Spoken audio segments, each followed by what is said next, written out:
Today, a story about a school and how some other schools failed some students over and over again.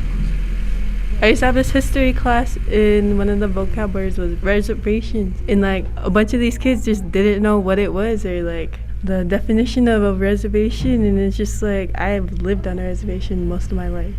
That's Precious Traversy. She's 17 years old. Her brother Matthew White Mountain is 16. When I went to school, 4 out of 7 of my classes were substitutes, which I didn't learn or do any work because I couldn't, because they were substitutes, which weren't really teaching.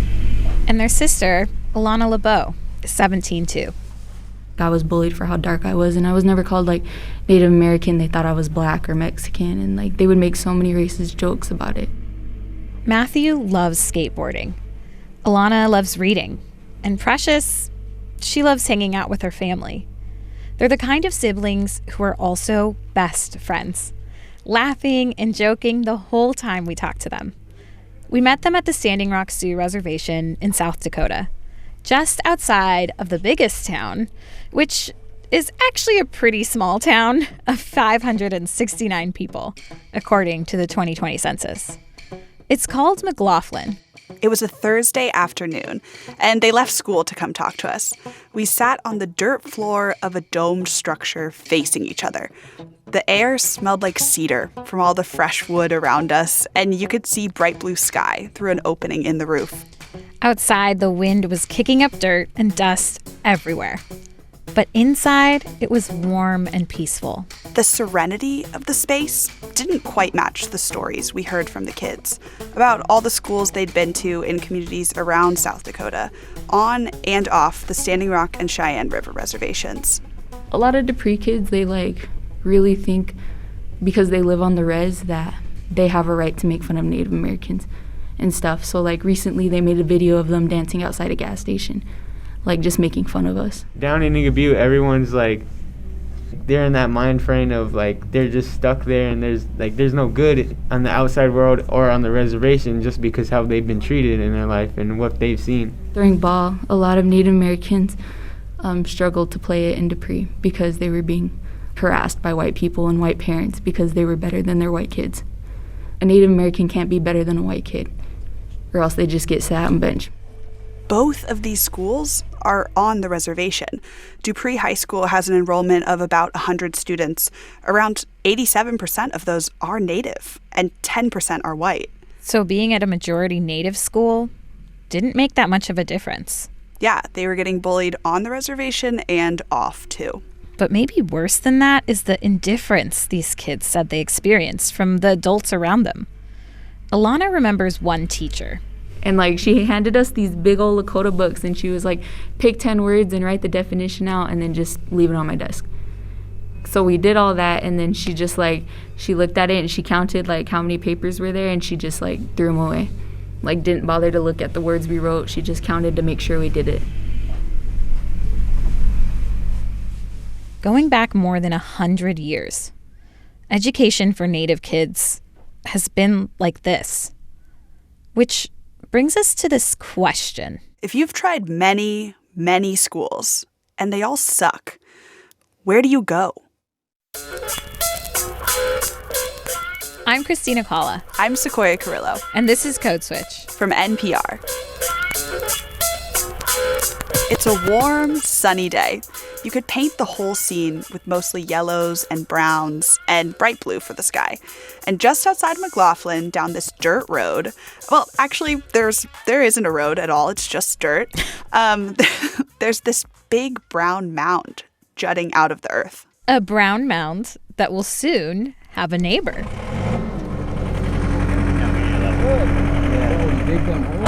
So this bevel is our mark. I'm a producer on Code Switch. I'm an editor on the education desk, but you might have heard me on here a few times before. And a few months ago, I heard about this school that was being built on Standing Rock. It's a direct descendant of one that was started during the pipeline protests that got national attention a few years ago. And I thought, given it was all about education, Sequoia would be the perfect person to report this story with me. I was obviously immediately hooked, and off we were to the Dakotas. Okay, it took a little bit more than that, but after a few layovers, we made it to Bismarck, North Dakota. And from there, we drove 2 hours south down a 2-lane highway to a windy, grassy 40 acres of land on Standing Rock to meet some people who were trying to build that better school. Literally. Set it down. Watch your feet. Hey, roll this thing up. They're building an Earth Lodge, a traditional dome structure of the Mandan, Hidatsa, and Arikara tribes. And community members from all across the reservation, adults and kids, are helping to build a second one for the Mini-Wachoni Defenders of the Water School. Mini-Wachoni, by the way, that means water is life in Lakota. And when it's finished, it will be the site of a brand new school with the goal of transforming how kids like Alana, Precious, and Matthew, Lakota kids, experience education. Eventually, they'll have these Earth Lodges built and students aged 12 to 19 attending their middle school and high school. But when we visit, it's not quite there yet. You like it? Yeah. So let me set the scene. There's open fields almost as far as the eye can see. McLaughlin is off in the distance. And then there's this one Earth Lodge and just a ton of construction equipment. Standing outside, it's windy and dusty. Between that and trying to not stare into the sun while talking to folks, it's a whole thing. This isn't a game. I felt like I was in a dance with the wind. I just kept moving my body with it. We were fighting the elements. And while that's happening, this group of guys is scoping out the construction site. Doing good and getting paid to do it. You can't beat that. They've leveled the dirt in front of us, so there's this big, flat square of earth. The construction site itself is a lot of cedar beams right now. There's ones over there where they've burned the bottom, which is a practice they do to keep bugs off when they stick them in the earth. And we've got 2 tractors? They weren't tractors. They were like plows, like little earth movers. They're called skidsters. We've been informed. Skidster, I will never forget that word. And the reason that we care about what a skidster is because Precious was driving one right in front of us. I'm working part-time. Just lost my job. Part-time. This 17-year-old girl literally being a boss, shifting some logs from one side of the site to the other. And she looked so at home behind the wheel of this heavy machinery. I felt like I was a lot more scared than she was. Oh my gosh, same. Everyone on the site was so cool, and they are all like family, so it's a very safe place. Some of them actually are family. Precious's uncle is leading the build. And yeah, like Sequoia was saying, everyone is so supportive. They're guiding her, they're telling her what to do. That's the whole atmosphere of the construction site. Yeah, we were standing off to one side of the site, chatting, holding our microphones, and this guy, Jody Hunt, came over and just started reciting poetry. Definitely one of my favorite parts of our 2 days on the work site. Are you ready? Yeah. I got one for you. Okay. Okay. Here's a place separated by race, held together by pride, where the last warrior rode his last ride. A place where hate is reconciled by respect for prophesied fate. It was said long before, but most can't relate. Wait. Life up south for most is clear. The end of the trail ended here. To leave these boundaries instilled in our head is fear. Up south, you see, it's more to me. I don't see clear unless I'm here. Real it must be. That's up south. Like, who was expecting to get poetry recited to them on a construction site? Not me.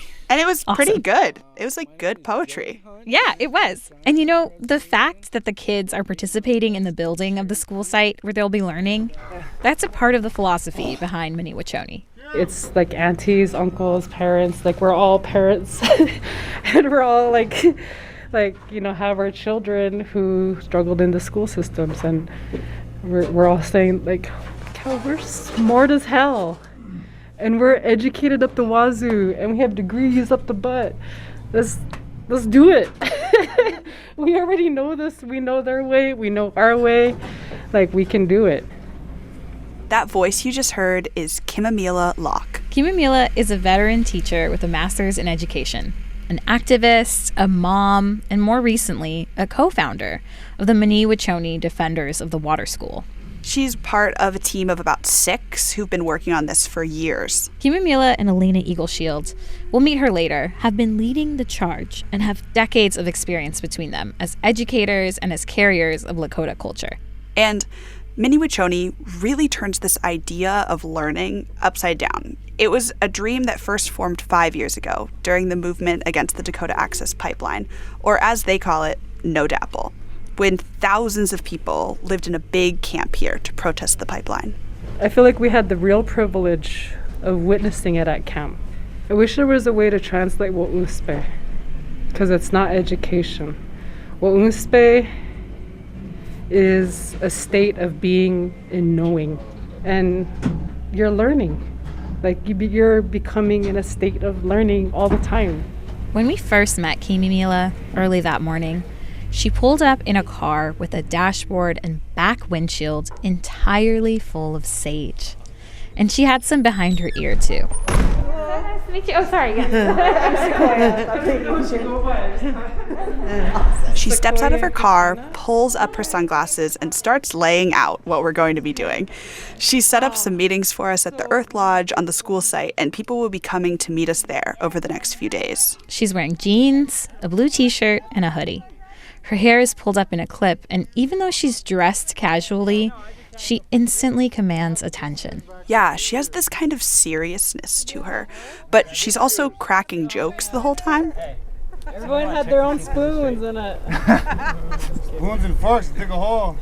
And after some time walking around the construction site and meeting people, Kimamila takes us into the Earth Lodge. So there's this horizontal log on the far side of the lodge. It's the first thing you see as you walk in, and your eyes adjust from being outside to being inside. And it serves as a bench. It's where many people sit for interviews throughout our time there. Kimamila tells us that this is where students will gather most days, and it does not look like any classroom I've ever been in. Me neither. Yeah, there are no desks, no chalkboards, no cubbies for backpacks. No lockers, no AC, no heat. No concrete walls either, or school bells. Kimamila tells us that instead, kids will fulfill an English credit with a prayer journey up to the Black Hills, or learn science collecting medicinal herbs in the surrounding areas. They'll earn a biology credit on a buffalo hunt and learn history from elders in the lodge. And students will also help design their own curriculum based on their interests. I want to go to this school. I completely agree. And as we're admiring the construction and talking about all of it with Kimamila, these little kids show up with their teacher. One of them is playing a recorder. Another one is playing Uno. It was so cute. There was this little line of them walking into the Earth Lodge, and then they spread out all over and just started playing music and just like playing in the dirt in general. And everything they were saying was in Lakota. And Kimamila just lit up watching them. Wakaija, that's our word for children. And it means sacred beings. So these are the sacred ones. So how do you treat the sacred ones? What do you do for the sacred people or the sacred beings? Yeah. Definitely makes you look at them a little differently, even as they're being silly and playing. I used to struggle with classroom discipline, like a lot. And then when I switched from calling students to Tchoja, na Tchoshka, na Michincha, my child, my niece, my nephew, it all shifted in the classroom too. I'm their auntie. You don't talk that way to your auntie. Kimamila would know. She's been teaching for more than 20 years. Was in the system, and I know of so many kids who have not made it through. Ooh, that makes my stomach hurt. So that's why. That's the why. You know, the system isn't made for us.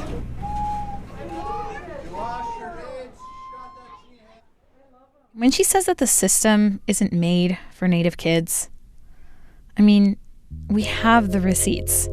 And we've talked about a lot of this stuff on Code Switch before. Mm-hmm. Native students drop out of public schools at a rate of almost twice the national average.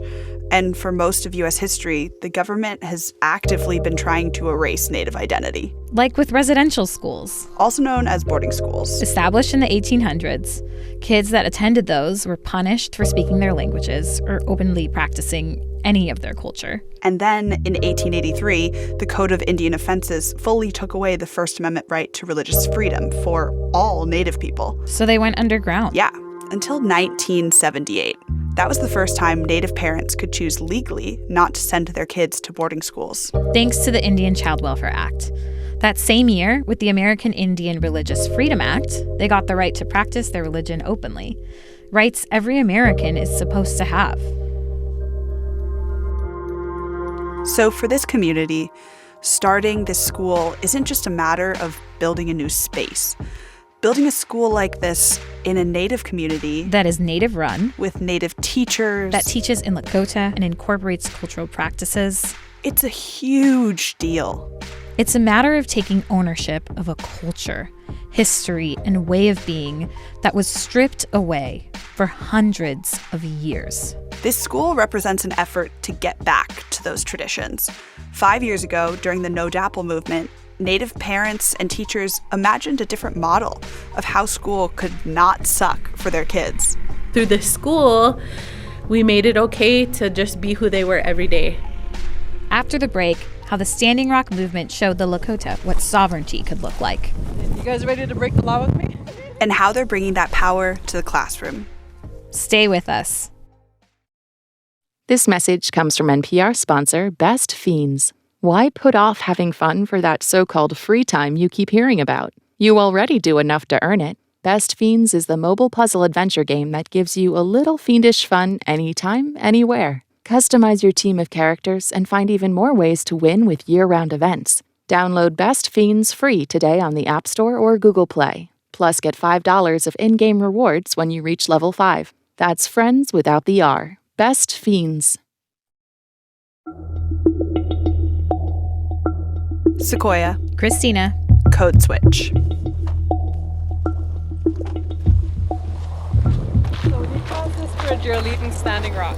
After a full day at the build site for the mini Wachoni school, Kimamila Locke, one of the co-founders, offered to take us to the place where it all started, the fields where the pipeline protest movement took root. After all, the idea for the school didn't come out of nowhere. It started, like so much of the energy and movement still happening on the res, when nations and allies from all over the country came together in Standing Rock 5 years ago. We said goodbye to everyone at the construction site, hopped in our car, and followed Kimamila for about an hour. The sun was low and the road was pretty empty, but it was kind of always empty. And eventually we pulled over on the side of the highway and parked. You guys ready to break the law with me? Once we leave the road, we cross a downed wire fence and enter federal land. We had actually passed this area coming into Standing Rock, but we didn't know this was where it all went down 5 years ago. It looked so nondescript, just a big, wide open field next to a bunch of other big, wide open fields. Some hills in the distance, there was a river. We could hear lots of bugs and birds chirping. And it's really quiet, except for the occasional car that drives past us. But 5 years ago, So then, imagine, camped all the way to the edge of the water, and then these all down rolling over there, fields of across red over and there, yellow grass over housed there. thousands And and then my thousands family, of we people were camped in the from trees all over over the there. world. They came to fight the building of a pipeline and to protect water rights. I remember when Kimamila told us that. I tried to count how many people I had seen total on Standing Rock up until that point, and it was maybe 30, 35. Thousands and thousands, all on this same field, is so hard to imagine. But it happened. Overnight, protesters in North Dakota vowing they're not backing down after an evening of violent clashes with law enforcement. People shouldn't be treated this way. Because we're not going anywhere. We're cold, we're shaking, we're wet, we're in pain, but we're still here.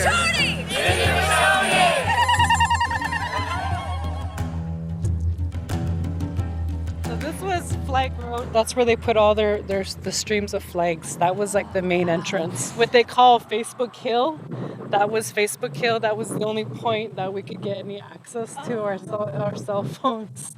And then the school was like in that area over that there. little dip right Yeah. there. If you look at pictures, you see this wide open landscape covered in tents, cars, trailers.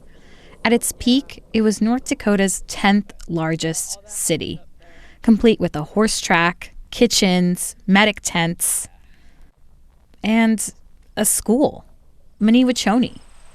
Got a glimpse of what happens when you put your minds together for the good of the kid, for the next generation. So now we just have to execute it.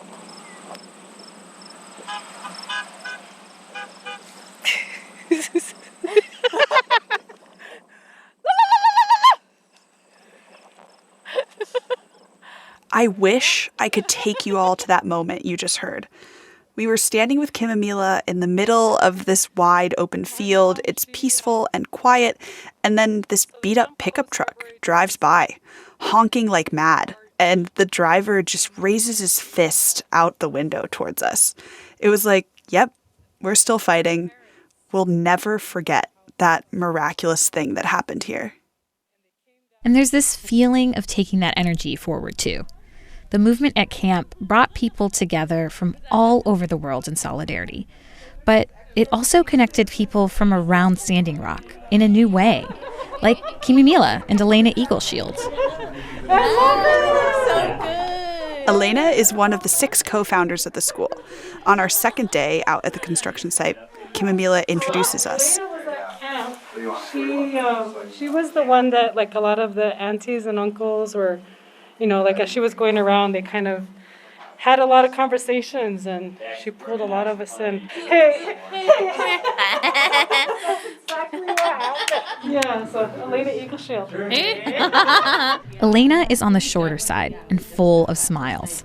She's also pregnant. When she comes to meet us at the Earth Lodge, she brings her husband and son along with her. She's splitting time between Washington State and South Dakota while she gets her PhD in Indigenous Education and Health at the University of Washington. Hi, sorry I'm late. I wanted to join you guys this morning, but it's just a lot going on. Just had ultrasound. Yeah. Hey. Helping to rebuild the nation. Just kidding. Hey. Even though she and Kimimila grew up on Standing Rock and are both teachers, it wasn't really until the No Dapple movement that they reconnected. In 2016, Elena was a language specialist on Standing Rock. At the time, I was like, I don't know what to do. I feel like I have to be out there, so I took leave. And she headed to the Dakota Access site. Elena ended up getting arrested not long after, and she had to spend the night in jail, away from her family. When she tells us this story, she's sitting on a bench inside the Earth Lodge.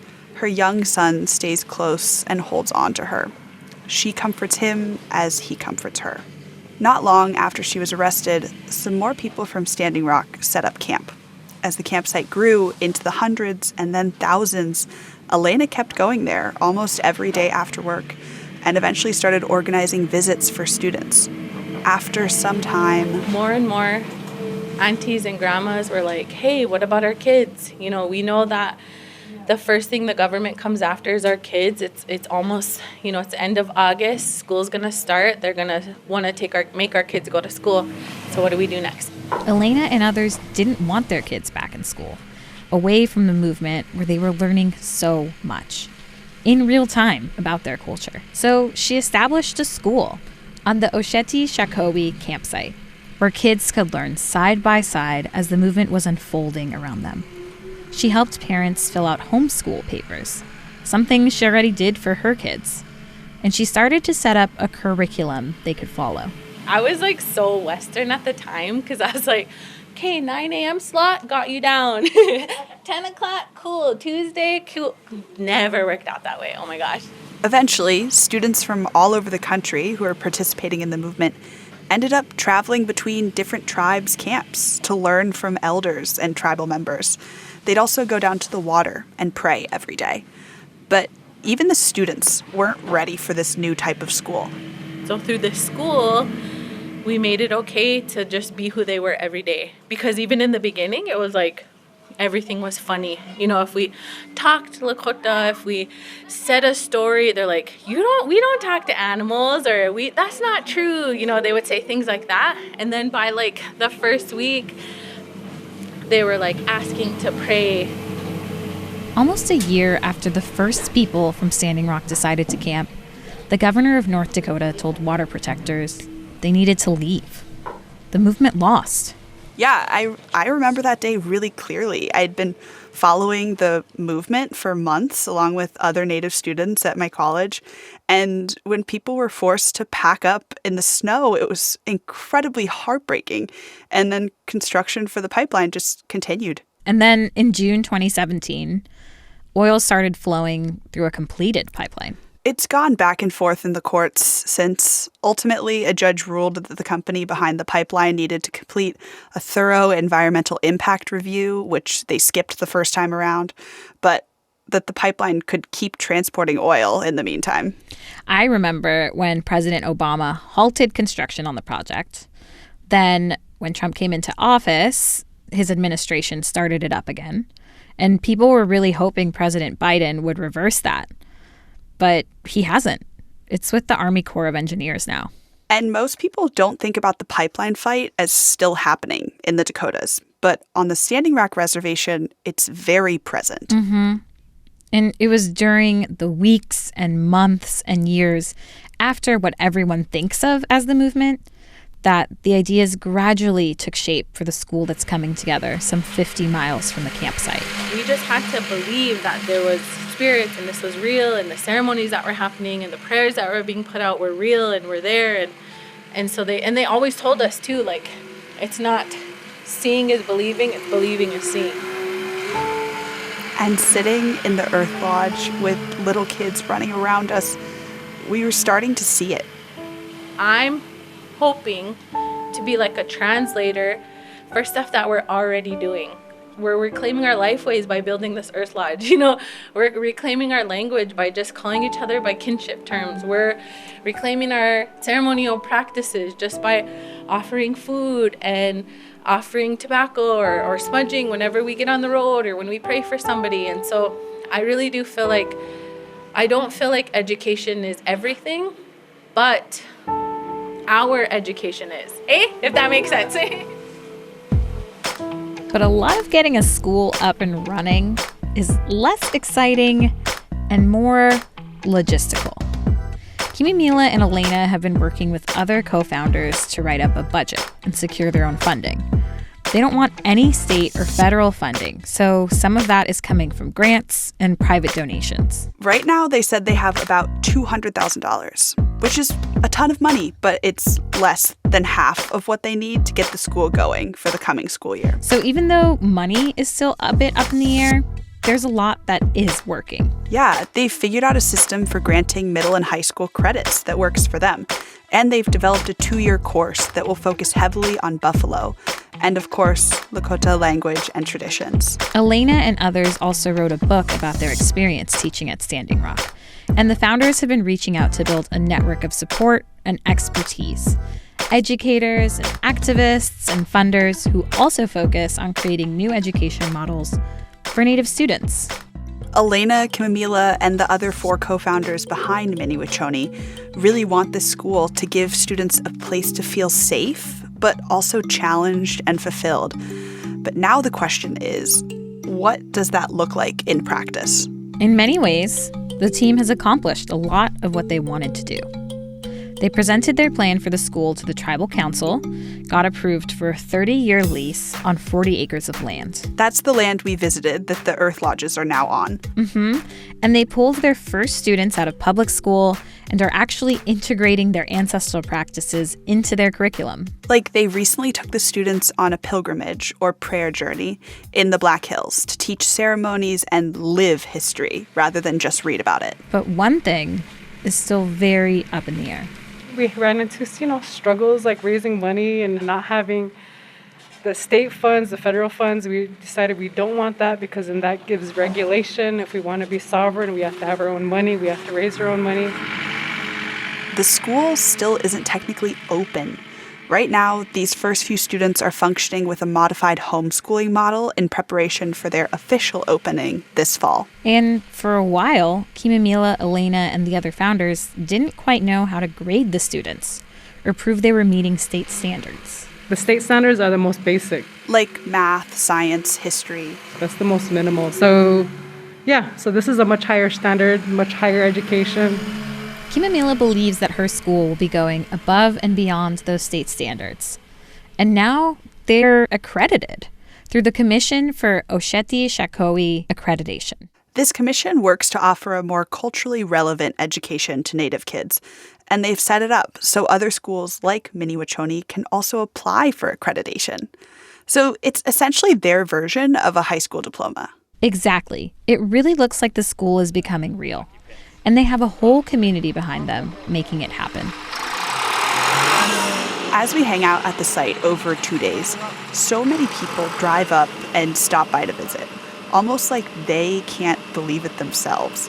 Council members, elders, even Kimamila's mom hangs out for a few hours and supervises the build. They have so much to say about what it means to get this place up and running. That means that our language is going to thrive. That's Lonnie White Mountain Sr., the chairman of Bear Soldier District, where the school is located. He's also the kid's grandfather, and he's excited to send his youngest son to the school when it opens to learn in Lakota. I want him to grow up to be able to pass that on to his children. So that's very important to me that he learns our ways.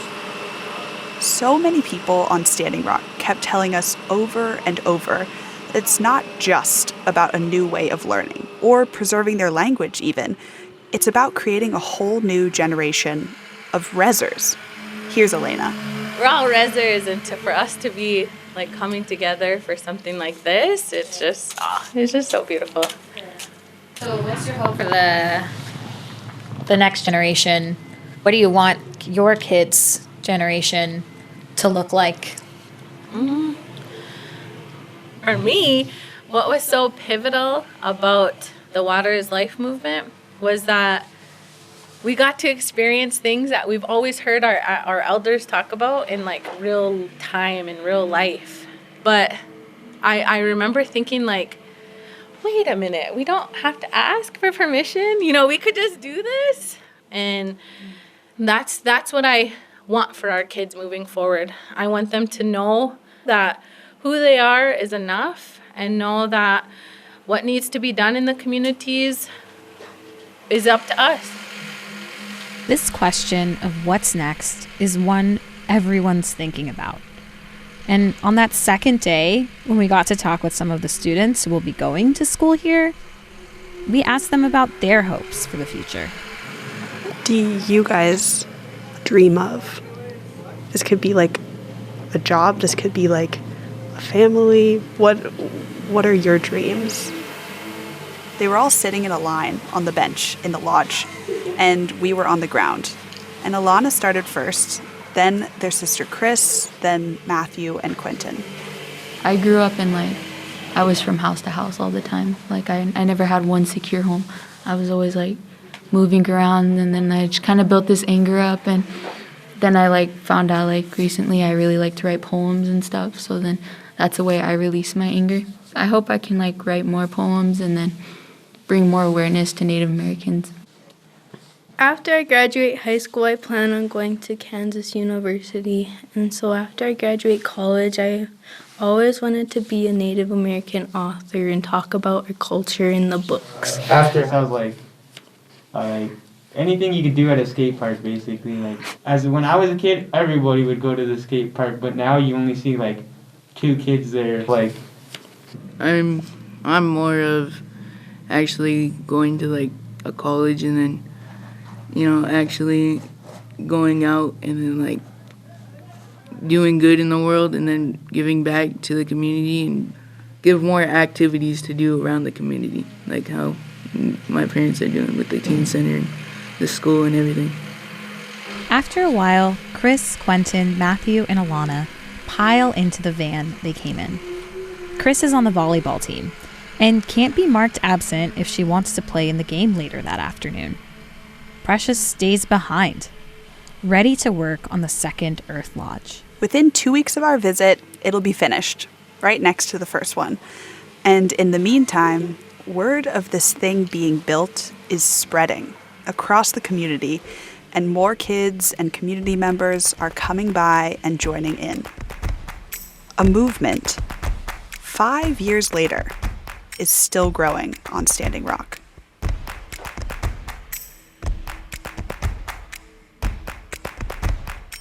And that's our show. You can find more about this episode on our website, npr.org/codeswitch. Special thanks to Sam Yellowhorse Kessler, who visited Standing Rock with us and helped us gather sound. Thank you also to Eric Whitney and Christine Trudeau for their extra ears. And thank you to Kimimila Locke, Elena Eagleshield, Memory and Hoke Sheila White Mountain, and everyone we met on Standing Rock who generously shared their time. Though we didn't interview him for this story, Nick Estey's book, Our History is the Future, Standing Rock versus the Dakota Access Pipeline, and the Long Tradition of Indigenous Resistance, was an indispensable resource for us. This episode was produced by us and edited by Leah Danella and Steve Drummond. It was fact-checked by Nathan Pugh. Shout out to the rest of the Code Switch fam: Jean Denby, Karen Grigsby Bates, Jess Kung, Alyssa Jong Perry, Summer Tamad, Kumari Devarajan, and Tinbeat Ermias. Our art director is L.A. Johnson. I'm Sequoia Carrillo. I'm Christina Kalla. Hasta pronto. Bye, y'all.